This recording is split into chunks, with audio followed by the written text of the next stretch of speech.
పూడ్చగలిగితే శక్తి సామర్థ్యాలు ఉంటే నష్టాన్ని పూడ్చవచ్చు.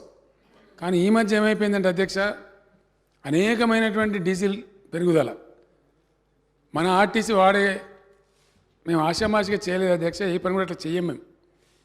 గతంలో ఆర్టీసీ కార్మికులు సమ్మె చేశారు, మమ్మల్ని గవర్నమెంట్లో తీసుకోమన్నారు.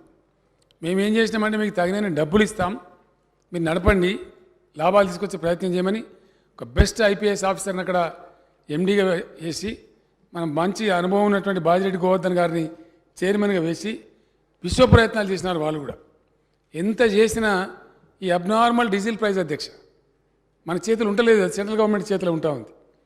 అది ఎట్లా ఉందంటే సుమారు 40 లక్షల కిలోమీటర్లు తిరుగుతాయి అధ్యక్ష మన బస్సులు. 6 లక్షల లీటర్ల డీజిల్ ప్రతిరోజు కాల్స్తాయి. అవి 6 lakh లీటర్స్ డీజిల్. 60 రూపాయల డీజిల్ 110 రూపాయలు 105 రూపాయలు అయిపోయింది. అమాంతంగా 45 రూపాయలు పెరిగితే రోజుకు 2.5 కోట్ల రూపాయలు డీజిల్ మీద నష్టం వస్తూ ఉంది అధ్యక్ష. ఎక్కడి నుంచి ముందర పడాల సంస్థ? మొన్న క్యాబినెట్లో మేమందరం కూడా దాదాపు 5.5-6 గంటలు చర్చించి, గతంలో మనం వద్దనుకున్నాం, మరి ఇప్పుడు ఏం చేయాలి?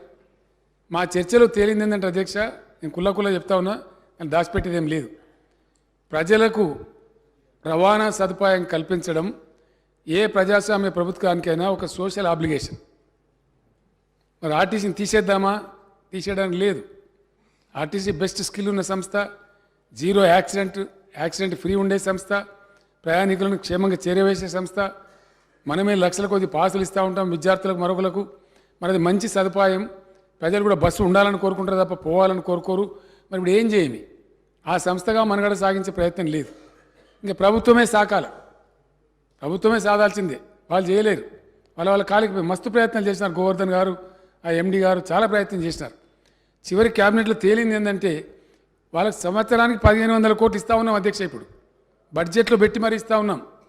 Every year 1500 crores we are giving to the RTC. గవర్నమెంట్లో లేదన్న పేరే కానీ గవర్నమెంటే చేస్తూ ఉంది దాన్ని. ఆ వచ్చేది ఏమూలకు సరిపోవడం లేదు. కాబట్టి ఇంకా తప్పదు మనకు. ప్రజలకు ప్రజా రవాణా ఉండాలి. ఏ ఆబ్జెక్టివ్తో దాన్ని పెట్టినారో ఆ బాధ్యత నుంచి మనం తప్పించుకోలేము. తప్పకుండా ఉండి తీరాలి.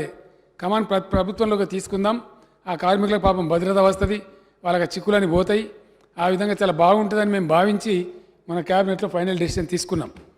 వద్దన్నోళ్ళు ఇప్పుడు ఎట్లా తీసుకున్నారని మాట్లాడే పిచ్చి వాళ్ళు కూడా ఉన్నారు బయట. వాళ్ళతో సంబంధం పెట్టుకోలే. ఏ పని చేసినా గవర్నమెంట్ ఒక బాధ్యత ఉంటుంది, ఒక లోతైన దృక్పథం ఉంటుంది, ఒక పరిశీలన ఉంటుంది. దాని మీద స్టెప్ తీసుకుంటాం. ఈ సగం ఎందుకు, బయట మేనేజ్మెంట్ ఎందుకు? మనమే ప్రభుత్వమే డబ్బులు పెట్టి ఇంకా కొంచెం దాన్ని స్పీడ్ చేసేటట్టు 10 రూపాయలు ఎక్కువ ఇచ్చేటట్టు కూడా చేద్దాం.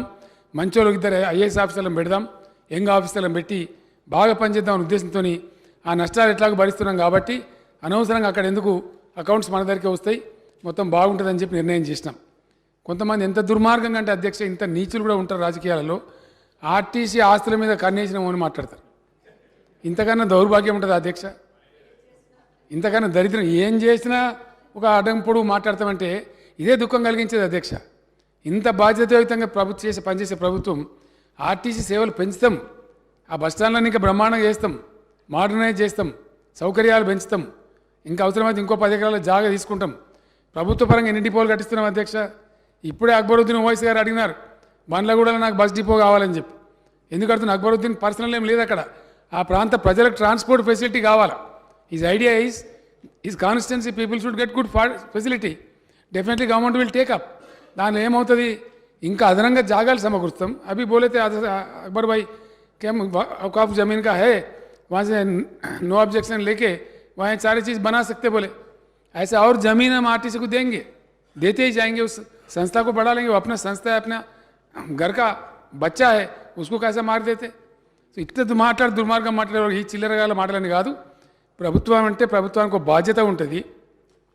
సమాజానికి మేము జవాబుదారులము.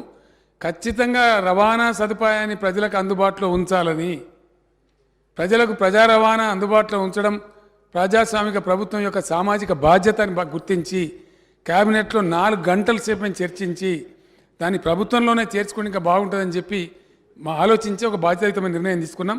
అందులో కూడా ప్లస్ మైనస్ అని చర్చించి డైరెక్ట్ గవర్నమెంటే కరెక్ట్ అని చెప్పి వాళ్ళని తీసుకున్నాం. వాళ్ళకి భద్రత వస్తూ ఉంది. అప్పుడు పీఆర్సీ ఇస్తాం, వాళ్ళకి ఆటోమేటిక్గా పెరుగుతుంది.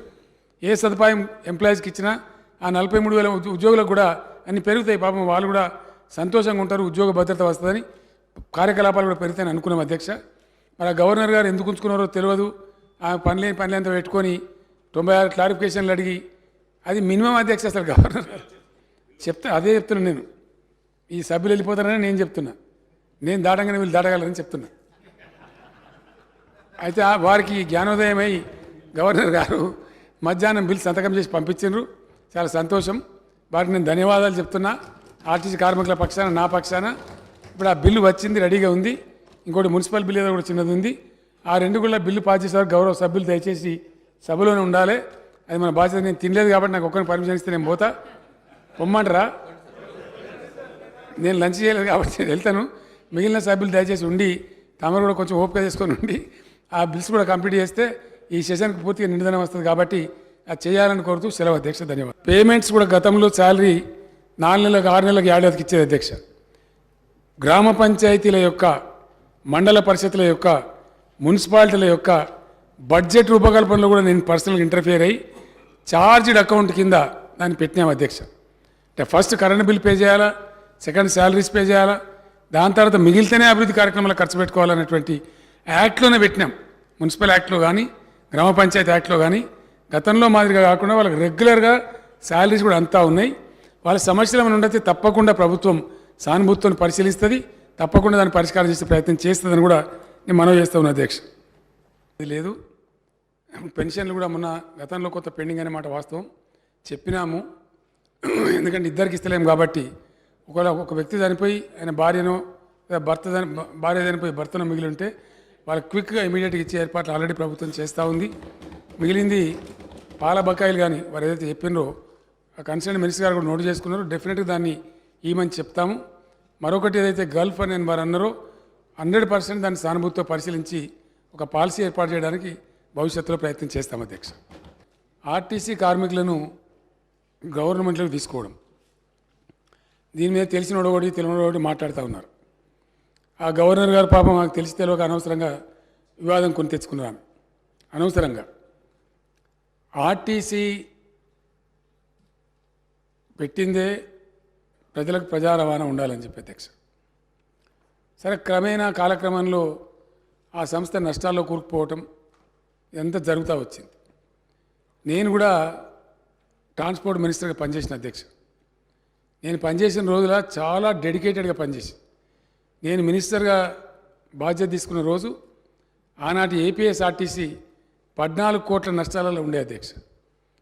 ఆ 14 కోట్ల నష్టాలను పూడుస్తూ వివిధ రకాల ప్రక్రియలు అక్కడ ప్రవేశపెట్టి మరొక 14 కోట్ల రూపాయల ఆదాయం తెచ్చినాం అధ్యక్ష ఆర్టీసీకి.